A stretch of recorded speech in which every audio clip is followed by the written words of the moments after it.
everyone, today we are going to start part 3 of chemistry icse class 10, that is for chapter number 1, periodic table, periodic properties and variations in properties. So today we have to study about electron affinity, electronegativity and ionization potential and their variations in periods, across the period and down the road. So let's start without any delay. So in the last class we have studied about metallic and non-metallic character, and today one topic was left last time, that was uh, oxides nature across a period and down the group and chemical reactivity. So let's study about it. The nature of oxides also shows periodicity. If we talk about across a period, then the oxides of elements in a particular period so decreasing basic in nature. They decrease basic in nature and become acidic. So acidity of the oxides increases, but basicity of oxide decreases across a period. So if we take example, then the example would be like if we take example of Na. So Na formula would be formed Na2O. And if we talk about Cl, so Cl formula would be formed Cl2O7. So the acidic in nature is chlorine oxide, and it is in basic in nature more, because it belongs to the first group, and from there it is in third period. It is in the third period, and this is also in the third period, and you can see this is more acidic. Chlorine oxide is more acidic than the sodium oxide, because across a period the acidity of the oxide increases and basicity decreases. Acidity increases and basicity of oxide decreases. And if we move down the group, then the nature of oxides also increases. Basicity of the oxide increases and acidity of oxide decreases. Simply you can remember that acidity and basicity of oxide is opposite to each other.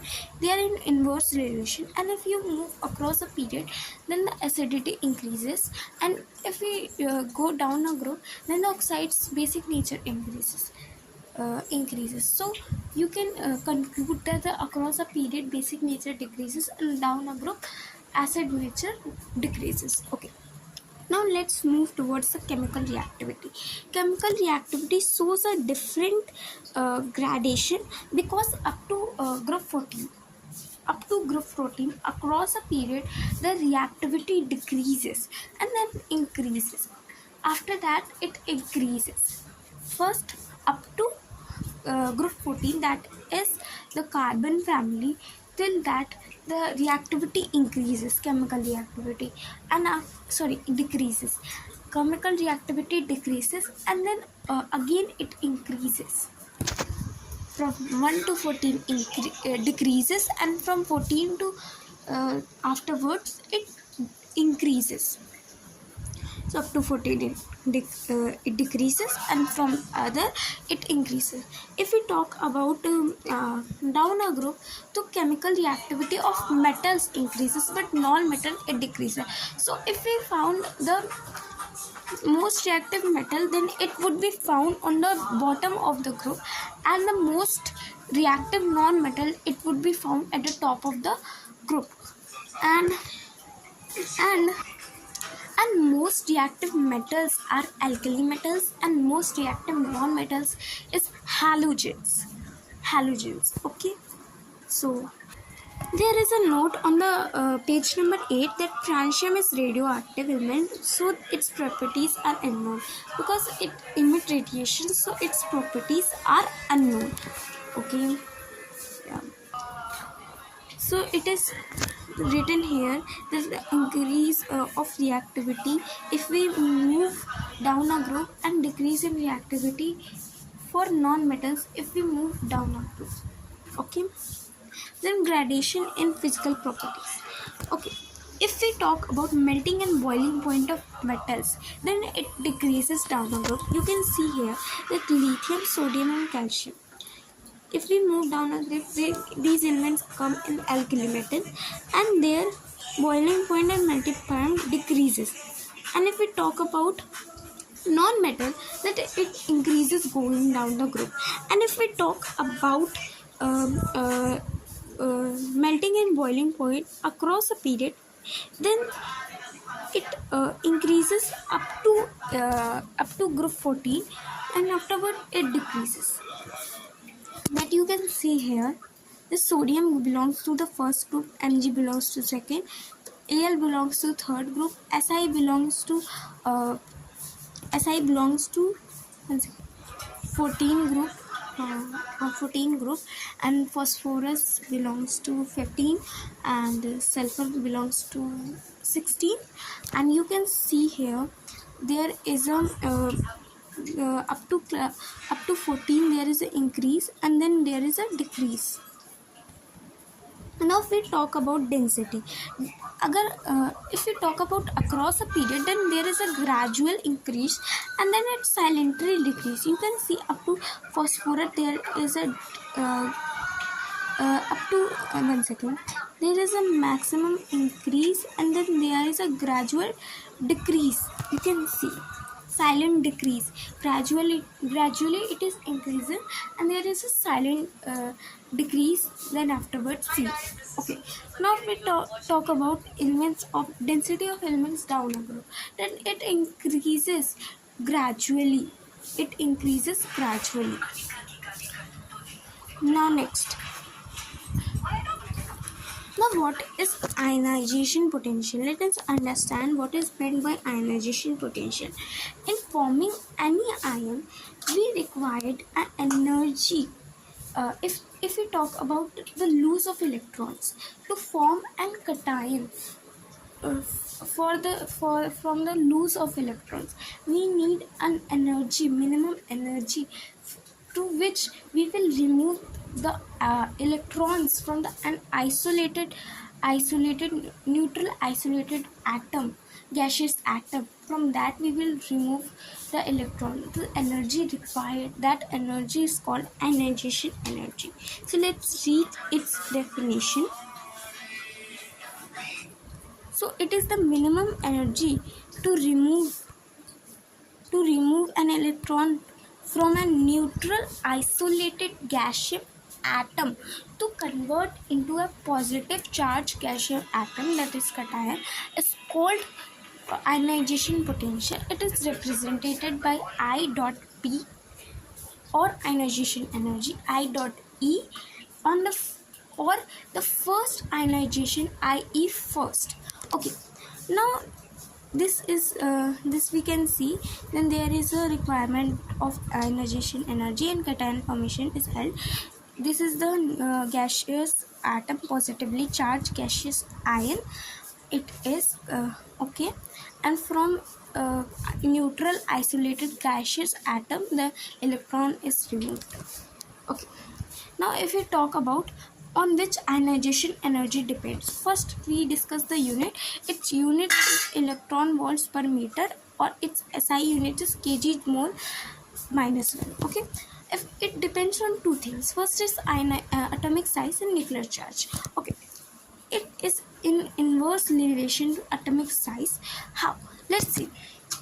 If we talk about atomic size, so if the atomic size increases, the tendency to lose electrons also increases. But lose electrons also increases, but this is the minimum energy required to remove an electron. Electron would be removed easily if the atomic size is maximum, so it doesn't need much energy to remove it. But if the atomic size is smaller, then the losing capacity is low, so we need more energy to remove it. That's why when the atomic size is greater, the ionization potential is lesser. and when the atomic size is lesser, the ionization potential is greater. Always remember, ionization potential has inverse relation with atomic size. If we talk about nuclear charge, so greater the nuclear charge, it will hold the electrons, it will attract the electrons, so there is a less chance of losing of the electrons, so energy required is greater. And if the nuclear charge is less, then there is a chance of losing the electrons, so there is greater energy required. One second. huh. if there is if nuclear charge is greater, then it is attracting electrons towards it, so losing chances is less, so ionization energy is more, because we need more energy to remove or lose electrons. And if nuclear charge is lesser, then the electrons are easily can be loose and they are loosely tied and they can be loosed easily, so the ionization energy would be low required.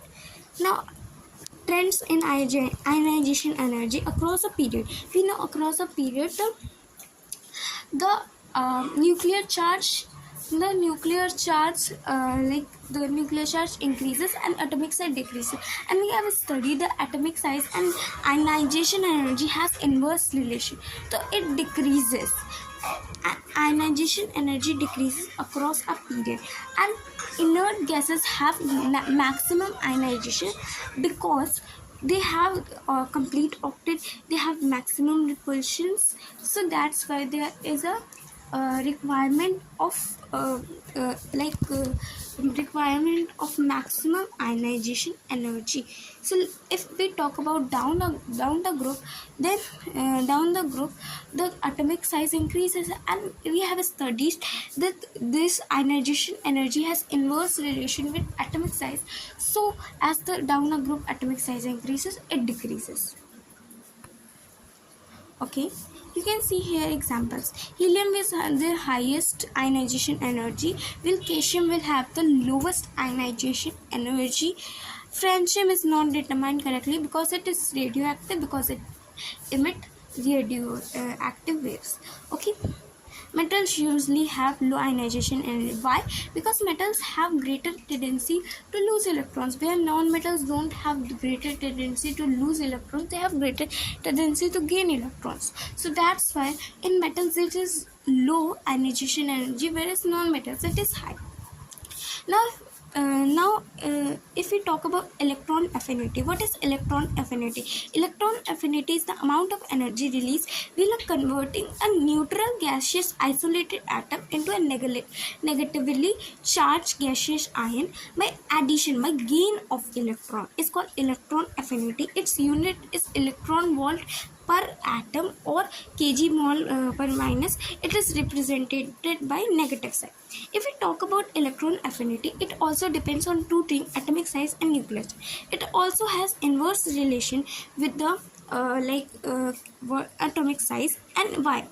It is the energy released when an atom is gained. So non-metals have more electron affinity because they have greater tendency to gain electrons, and metals have less electron affinity. And noble gases has nearly zero value, or they have positive values. And across a period, atomic size decreases, so the electron affinity increases, and down the group atomic size increases, so the electron affinity will decrease because atomic size has inverse relation with electron affinity. So in next video we will complete rest the chapter. Thank you for watching.